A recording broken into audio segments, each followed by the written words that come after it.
आवाज दिल्ली तक पहुंचनी चाहिए। भारत माता की, भारत माता की, बजरंग बली की, बजरंग बली की, बजरंग बली की।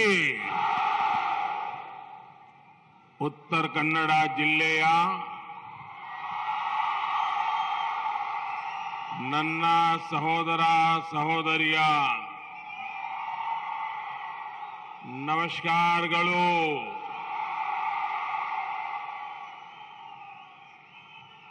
मुझे बताया गया कि आप लोग हिंदी में ही सुनना चाहते हैं।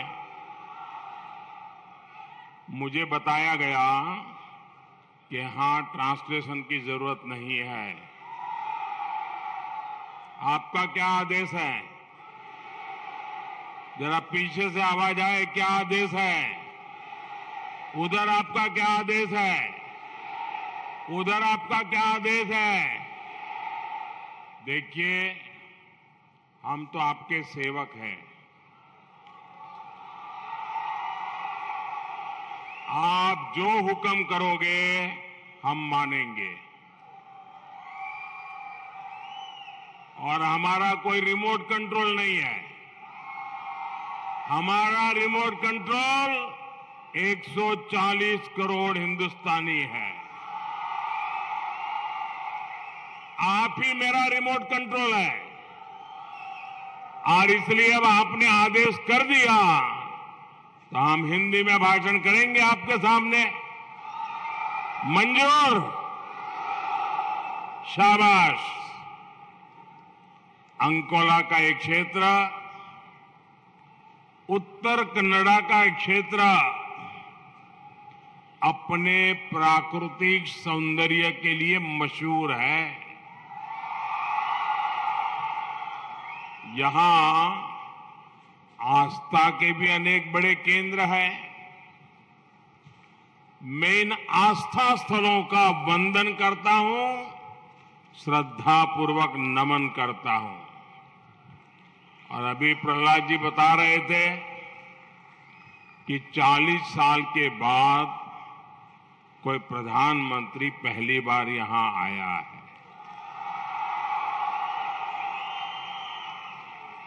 साथियों, ऐसे बहुत काम है जो मुझे पहली बार ही करने पड़ते हैं। कर्नाटका के इस चुनाव में बीजेपी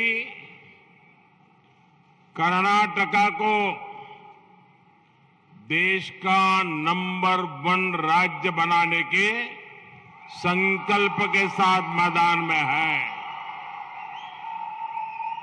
आप मुझे बताइए, हमें कर्नाटका को नंबर 1 बनाना है। नंबर 1 बनाना है। नंबर 1 बनाना है। कौन बनाएगा? कौन बनाएगा? कौन बनाएगा? कौन बनाएगा? आपका एक वोट बनाएगा। आपके वोट की ताकत है जो कर्नाटका को नंबर 1 बना देगी। अगर आपने सही जगह पर वोट डाला, कमल के फूल के बटन को दबाया, तो बीजेपी कर्नाटका को नंबर 1 बनाएगी।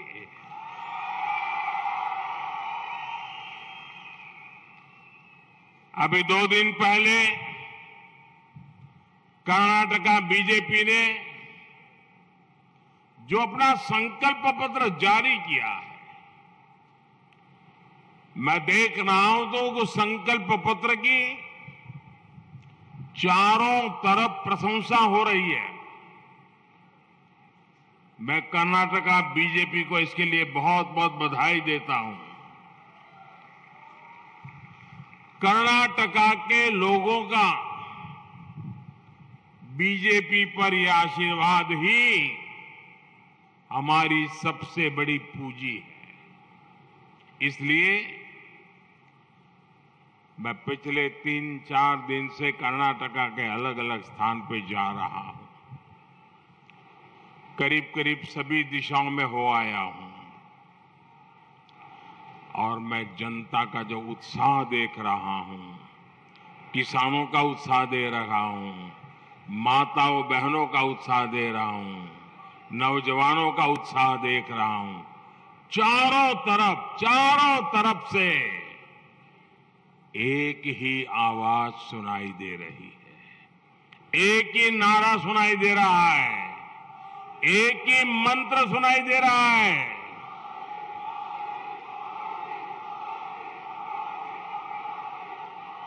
चारों तरफ से एक ही मंत्र सुनाई दे रहा है, ई बारिया निर्धारा,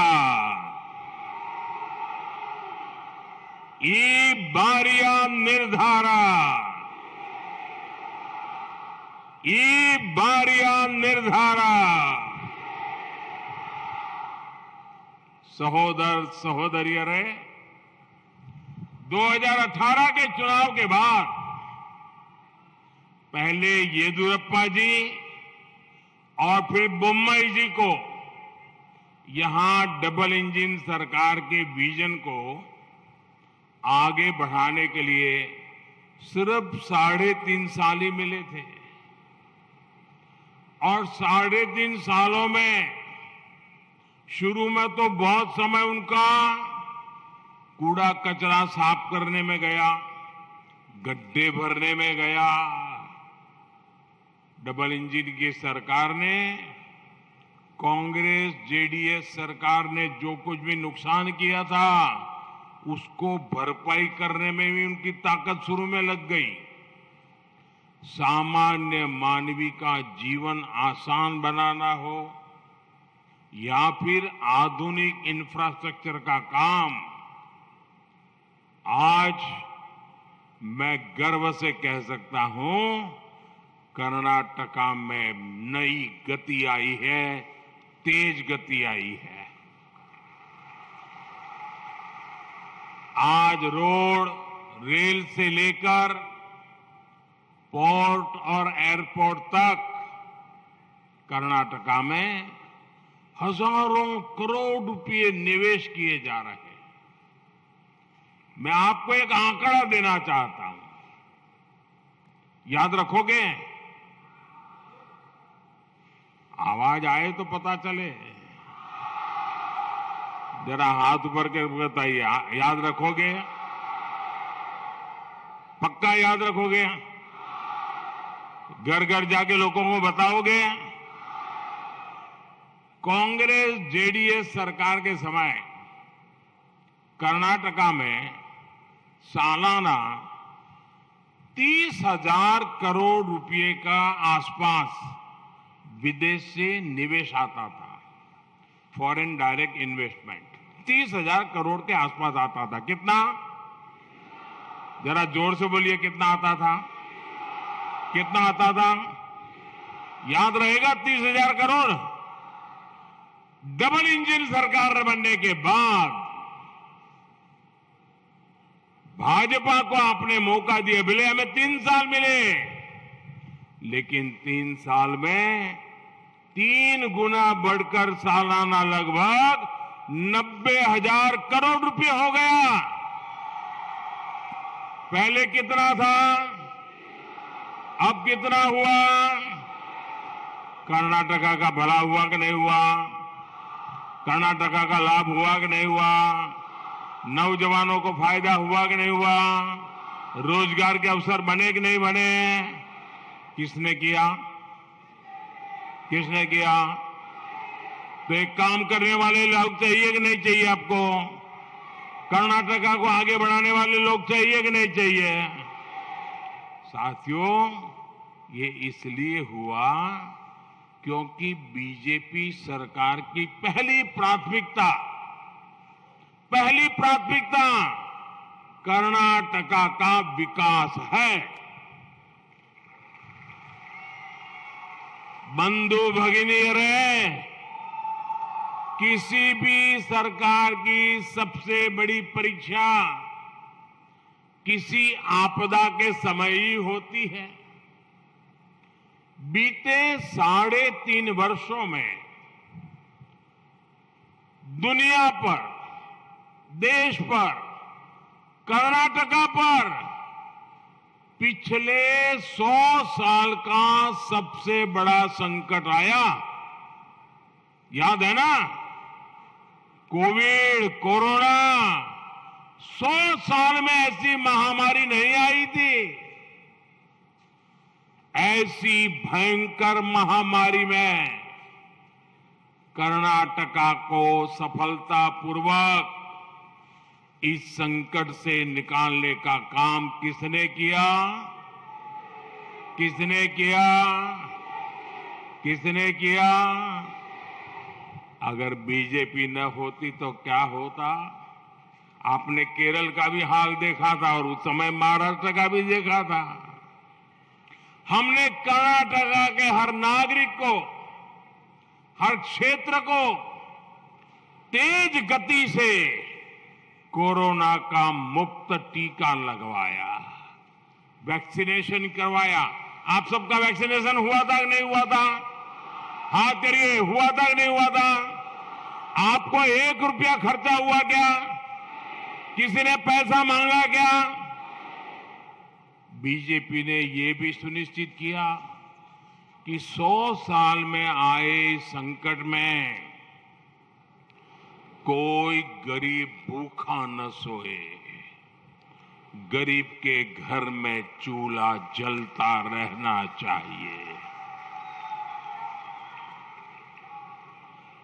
आज इस देश का हर नागरिक हमें आशीर्वाद दे रहा है क्योंकि उसे पता है कि तब जो इतना बड़ा संकट आया था, दुनिया के बड़े बड़े महारथी देश अपने देश को संभाल नहीं पा रहे थे। तब दिल्ली में आपका एक ऐसा बेटा बैठा था जो हिंदुस्तान में किसी भी गरीब के घर का चूल्हा बुझने नहीं देता था भाइयों। और इसलिए ये माताएं, बहनें, उनके आशीर्वाद मुझे काम करने की ताकत देते थे।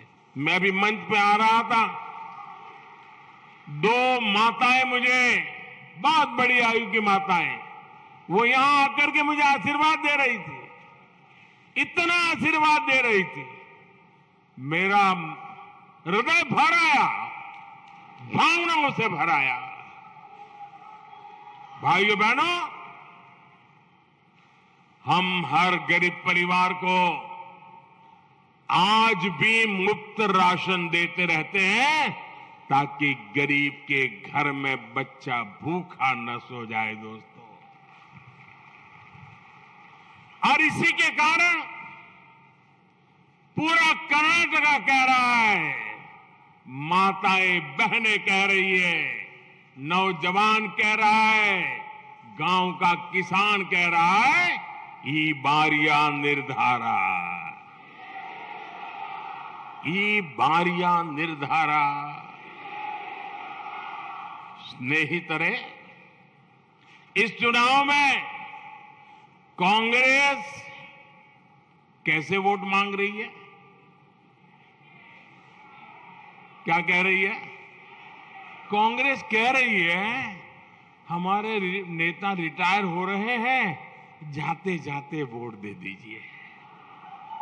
बताइए, कोई रिटायरमेंट के लिए वोट मांगता है क्या? भाई रिटायरमेंट हो रहा है इसलिए वोट दे दो, ऐसा कोई कहता है क्या? अरे भाई, आप रिटायर हो न हो, आपको भगवान बहुत शक्ति दे, लेकिन कुछ जनता के लिए तो वोट मांगो, जनता के काम के लिए तो वोट मांगो। मेरा आखिरी चुनाव है, मैं रिटायर हो रहा हूं, बस जाते जाते कुछ दे दो। और दूसरा क्या? वोट मांगने का दूसरा तरीका क्या है? मोदी को गाली दो। जिसको मर्जी पड़े वो गाली दे रहा है। क्या कर्नाटका में कोई भी गाली संस्कृति को स्वीकार करता है क्या? कोई किसी को गाली बोले वो पसंद करता है क्या? छोटे व्यक्ति को भी कोई गाली बोलेगा तो अच्छा लगता है क्या? क्या कर्नाटक गाली देने वालों को कभी माफ करता है क्या? कभी करता है क्या? इस बार क्या करोगे?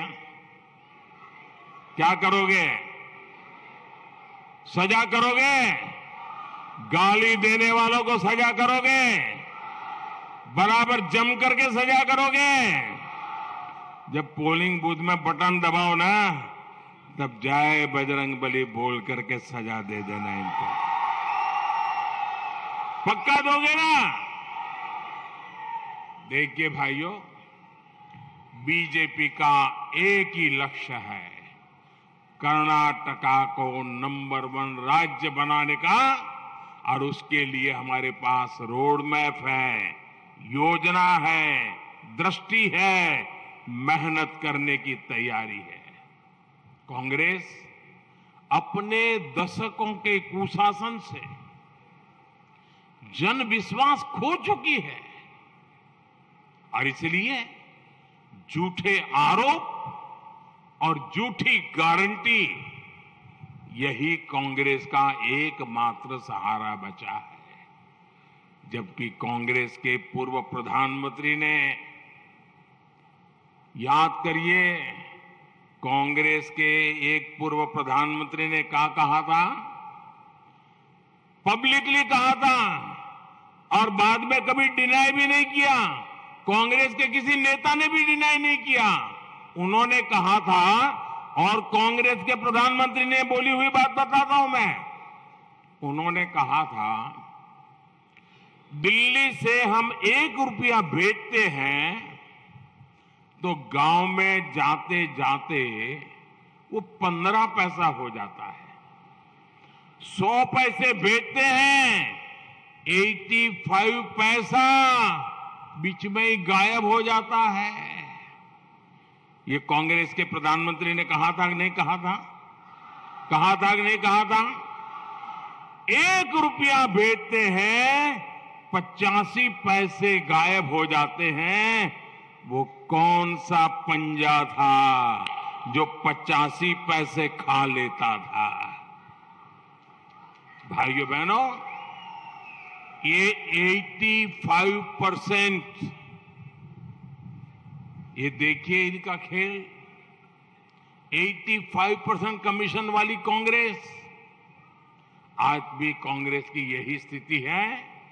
वो कर्नाटका की हर योजना में 85% कमीशन खाने को तैयार बैठी है। सहोदर सहोदरियों रे, बीजेपी का हमारे संकल्प रहा है नेशन फर्स्ट, सिटीजन फर्स्ट, और कांग्रेस का हमेशा मकसद रहा है करप्शन फर्स्ट। कांग्रेस के शाही परिवार ने कई दशक तक देश पर शासन किया, लेकिन कांग्रेस ने देश के विकास के बजाय सारा ध्यान अपने विकास पर लगाया। कांग्रेस ने देश में ऐसा सिस्टम विकसित किया कि इसकी तिजोरी हमेशा काली कमाई से भरी रहे, और इसके लिए कांग्रेस ने कागजों पर ऐसे करोड़ों लोग तैयार किए जिनका कभी जन्म ही नहीं हुआ था। मैं समझा पा रहा हूं आपको? कांग्रेस में अगर कोई विधवा पेंशन है तो ऐसे व्यक्ति को विधवा पेंशन मिलता था जो बच्ची पैदा नहीं हुई, जिसकी शादी नहीं हुई, और वो विधवा हो गई और कांग्रेस के खजाने से पैसा जा रहा है सरकार का। मैं आज देश को, कर्नाटका के लोगों को कांग्रेस के इस नकली बारे में भी बताना चाहता हूं। इस नकली नाम घोटाले का बहुत बड़ा नुकसान कर्नाटका के लोगों को भी हुआ है। बंधु भगिनी रहे, कांग्रेस ने सरकारों के कागजों में ऐसे करोड़ों नकली लोगों के नाम डाल दिए जो कभी जन्मे ही नहीं थे, जिनका कोई अस्तित्व ही नहीं था। ऐसे लोगों के नाम डाल दिए, और इन नकली नामों की संख्या कितनी है आपको चौंक जाएंगे। पूरे देश भर में जो नकली नामों की संख्या है वो कर्नाटका की कुल आबादी से भी ज्यादा है, कर्नाटका की कुल पॉपुलेशन से ज्यादा है। उनके नाम पर हर योजना के पैसे जाते थे। इन नकली नामों पर पैसे भेजे गए और ये पैसा जाता था कांग्रेस के भ्रष्टाचारियों की काली तिजोरी में। कांग्रेस सरकार के दौरान, याद रखोगे आंकड़े, फिर से याद रखोगे? क्या हो जाता है आप लोगों को? गर्मी बहुत है। आंकड़ा याद रखोगे? एक एक आंकड़ा मैं बुलवाऊंगा, बोलोगे? 4 करोड़ 20 लाख नकली नामों को उन्होंने राशन दिया। कितने? दूसरा, 4 करोड़ नकली नामों को उन्होंने गैस की सब्सिडी दी। कितनी? तीसरा, कांग्रेस सरकार के दौरान 1 करोड़ नकली नामों को महिला कल्याण के नाम पर पैसा भेजा। कितना? कांग्रेस सरकार के दौरान 30 लाख नकली नामों को, नकली विद्यार्थियों को स्कॉलरशिप भेजी जा रही थी। कितना? जरा जोर से बोलिए, कितना? कांग्रेस ने देश के कोने कोने में करीब करीब 10 करोड़ नकली नाम सरकारी कागजों में डलवा दिए थे। और मैं आपको फिर याद दिलाऊंगा, 10 करोड़ नकली नाम वाले लोग कभी भी उनका जन्म ही नहीं हुआ, पैसे जाते थे। ये कहां जाते होंगे भाई? बताओ, कहां जाते होंगे ये पैसे? कहां जाते होंगे? कहां जाते होंगे? साल दर साल इन नकली नामों के नाम पर कांग्रेस की सरकारें पैसा भेज रही थी, राशन भेज रही थी, और ये जा रहा था कांग्रेस के टॉप से बॉटम तक भ्रष्ट नेताओं की जेब में। सरकार किसी की भी हो, लेकिन कांग्रेस का ये सिस्टम बना रहता था। आप जानते हैं ये कांग्रेस के लोग मोदी पे इतना गुस्सा क्यों करते हैं? मालूम है क्यों करते हैं? ये कांग्रेस के लोग इतना नाराज क्यों है? मालूम है? इतनी गाली गलौज क्यों करते हैं? पता है? इसका कारण है क्योंकि मैंने इनके बने बनाए जो भ्रष्ट सिस्टम था ना, उसी को कुचल दिया है।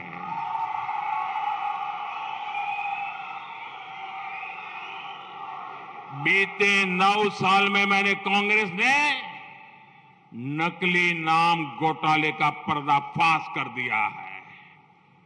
गरीब का हक छीन रहे इन 10 करोड़ नकली नामों को हमारी सरकार ने गरीब के हक के रास्ते से हटा दिया है। आज गरीब को, देश के नागरिक को, देश के नौजवान को उसका हक मिल रहा है, इंसाफ मिल रहा है। ऐसा करके बीजेपी सरकार ने गरीब के, ये आंकड़ा याद रखना, बोलू ना, आंकड़ा बोलू, याद रखोगे?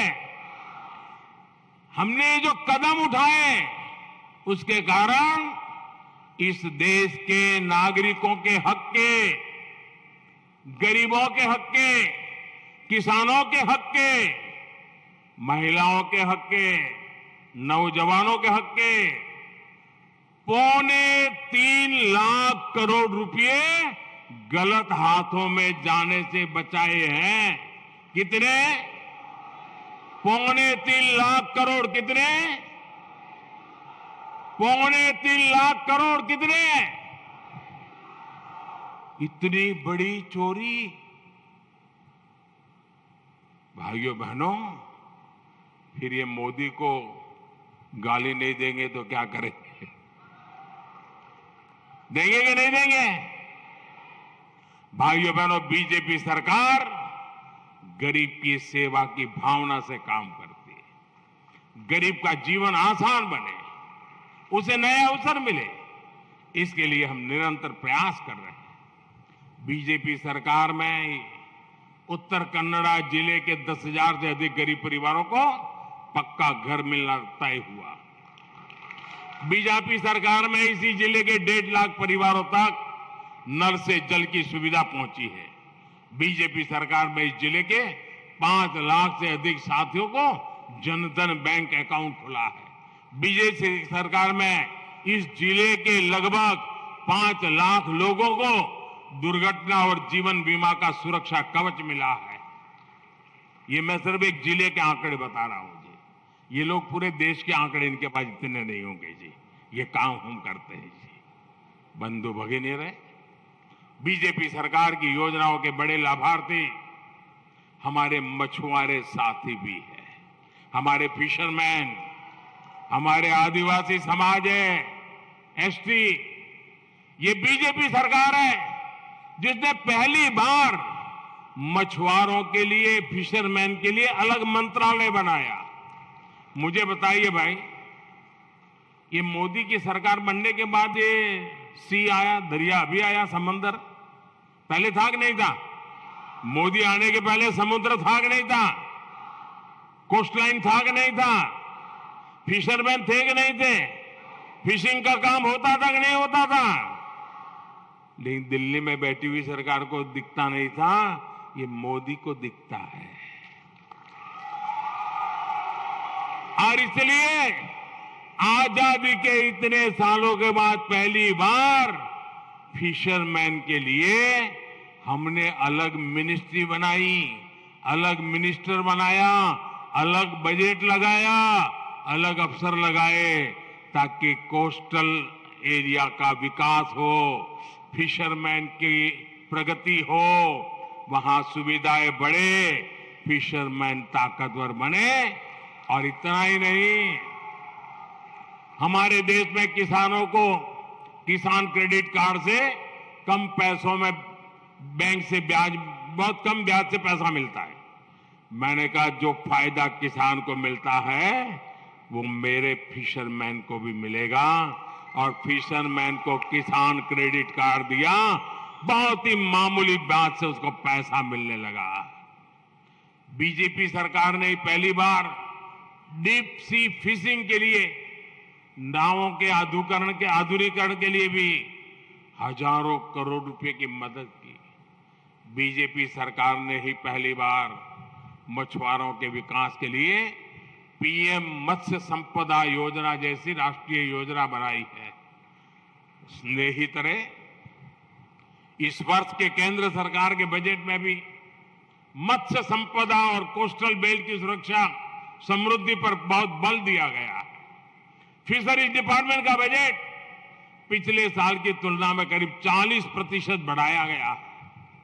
छोटे मछुआरों की ताकत बढ़े, इसके लिए पंचायत स्तर पर मत्स्य कोऑपरेटिव पर बल दिया जा रहा है।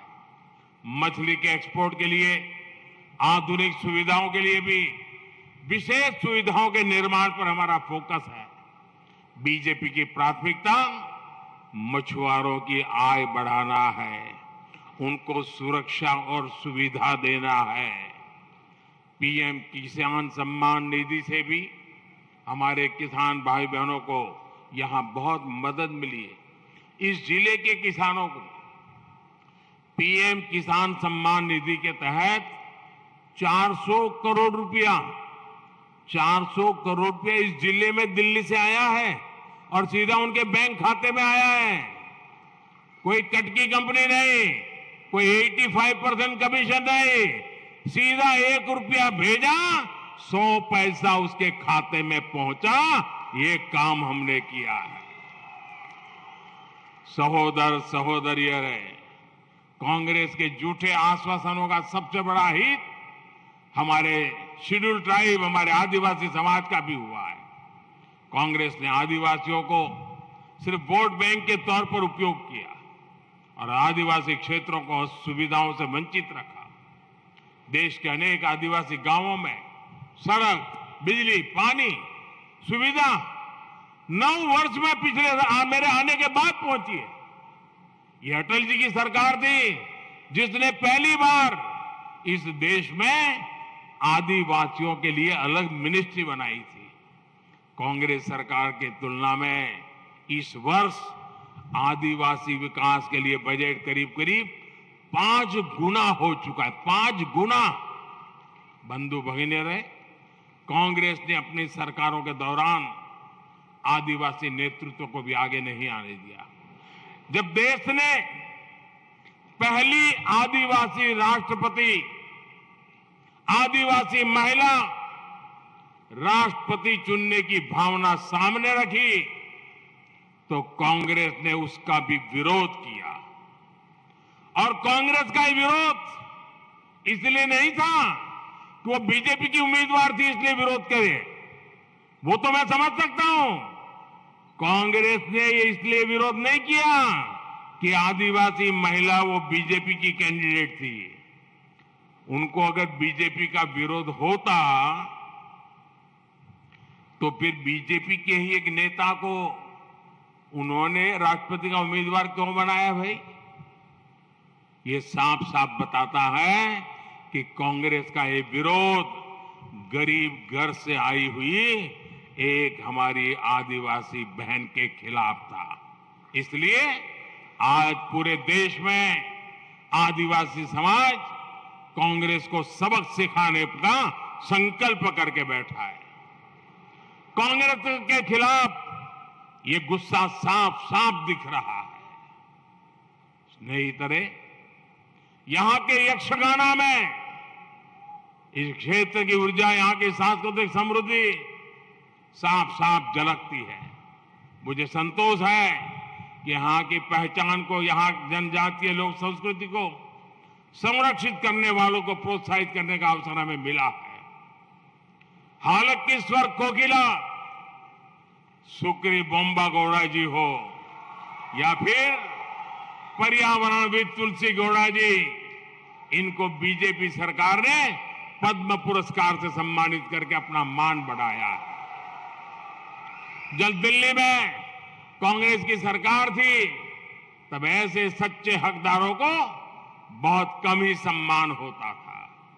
आज जब कर्नाटका की धरती की ऐसी महान संतानें राष्ट्रपति भवन पहुंचती है तो पूरा देश गर्व से भर जाता है। बीजेपी सरकार ने सिरसी सुपारी को भी जीआई टैग दिलाया है। ये वोकल फॉर लोकल के लिए हमारी प्रतिबद्धता को दर्शाता है। सहोदर सहोदरिये, अब कर्नाटका तेज विकास की पटरी पर चल चुका है। अब इसमें कांग्रेस का रिवर्स गियर नहीं लगना चाहिए। 10 मई तक आपको लगातार जुटे रहना है और एक बात घर घर पहुंचानी है, ई बारिया निर्धारा बहुमतदा बीजेपी सरकारा। इस संकल्प को सशक्त करना है। करोगे? जरा हाथ ऊपर करके बताओ, करोगे? पूरी ताकत से बताओ, करोगे? घर घर जाओगे, मतदाताओं को मिलेंगे, ज्यादा से ज्यादा मतदान कराओगे, पूरी ताकत से कराओगे। अच्छा, मेरा एक काम करोगे? आप ठंडे पड़ गए। मेरा काम करोगे? जरा जोर से बोलो, करोगे? मेरा पर्सनल काम है, करोगे? ये मोदी का पर्सनल काम है, करना पड़ेगा। करोगे? अच्छा, अगर आप करने वाले हैं तो जरा अपना मोबाइल फोन निकाल करके उसकी फ्लैश लाइट चालू करो जरा। मैं देखो किस कोने से आवाज लाइट दिखती है, सब दूर दिखाइए मुझे। आप अपने मोबाइल फोन की फ्लैश लाइट चालू करिए। मेरा काम करोगे? करोगे? मैं काम बताऊं? मैं आपको काम बताऊं? काम बताऊं आपको?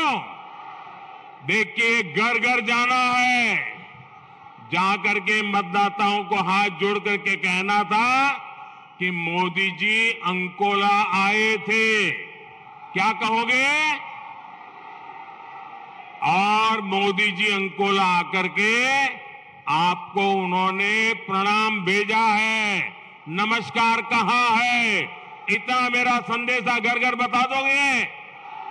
पक्का बता दोगे?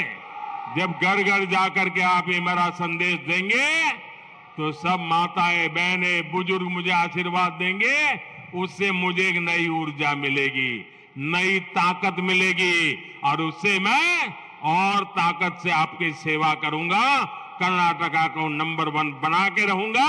बोलो मेरे साथ, भारत माता की, भारत माता की, बजरंग बली की, बजरंग बली की, बजरंग बली की।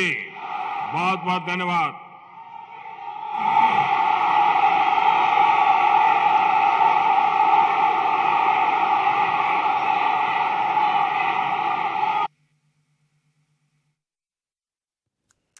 ಉತ್ತರ ಕನ್ನಡದ ಅಂಕೋಲಾದಲ್ಲಿ ಇವತ್ತು ಪ್ರಧಾನಿ ಸಮಾವೇಶದಲ್ಲಿ ಭಾಗಿಯಾಗಿ ಬಿಜೆಪಿ ಸರ್ಕಾರದ ಅಭಿವೃದ್ಧಿ ಯೋಜನೆಗಳ ಕುರಿತಾಗಿ ಜನರಿಗೆ ಮನದಟ್ಟು ಮಾಡಿದ್ರು. ಕಾಂಗ್ರೆಸ್ ಭ್ರಷ್ಟಾಚಾರದ ಕೋಟೆ ಒಡೆದಿರುವೆ ಅನ್ನುವಂತಹ ಹೇಳಿಕೆಯನ್ನ ಕೊಟ್ಟರು. ಕಾಂಗ್ರೆಸ್ ಭ್ರಷ್ಟಾಚಾರವನ್ನ ಬಂದ್ ಮಾಡಿದ್ದೇವೆ, ಎಲ್ಲೆಲ್ಲಿ ಸಾಧ್ಯ ಅಲ್ಲೆಲ್ಲ ಇವರು ಲೂಟಿ ಮಾಡಿದ್ದಾರೆ, ಅದೆಲ್ಲವನ್ನೂ ಕೂಡ ತೆಗೆದುಹಾಕೋ ಕೆಲಸವನ್ನ ಬಿಜೆಪಿ ಮಾಡಿದೆ ಅಂತ ಕಾಂಗ್ರೆಸ್ ವಿರುದ್ಧ ವಾಗ್ದಾಳಿಯನ್ನ ನಡೆಸಿದ್ದಾರೆ ಪ್ರಧಾನಿ ಮೋದಿಯನ್ನ ಬೈಯುವ ಮೂಲಕ ಕಾಂಗ್ರೆಸ್ ಮತ ಕೇಳ್ತಾ ಇದೆ.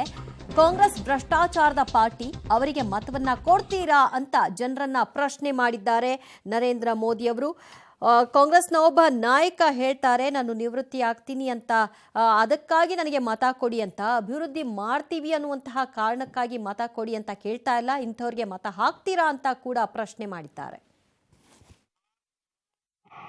कांग्रेस जेडीएस सरकार के समय कर्नाटका में सालाना 30,000 करोड़ रुपए का आसपास विदेश से निवेश आता था, फॉरेन डायरेक्ट इन्वेस्टमेंट 30,000 करोड़ के आसपास आता था। कितना? जरा जोर से बोलिए, कितना आता था? कितना आता था? याद रहेगा? 30,000 करोड़। डबल इंजन सरकार बनने के बाद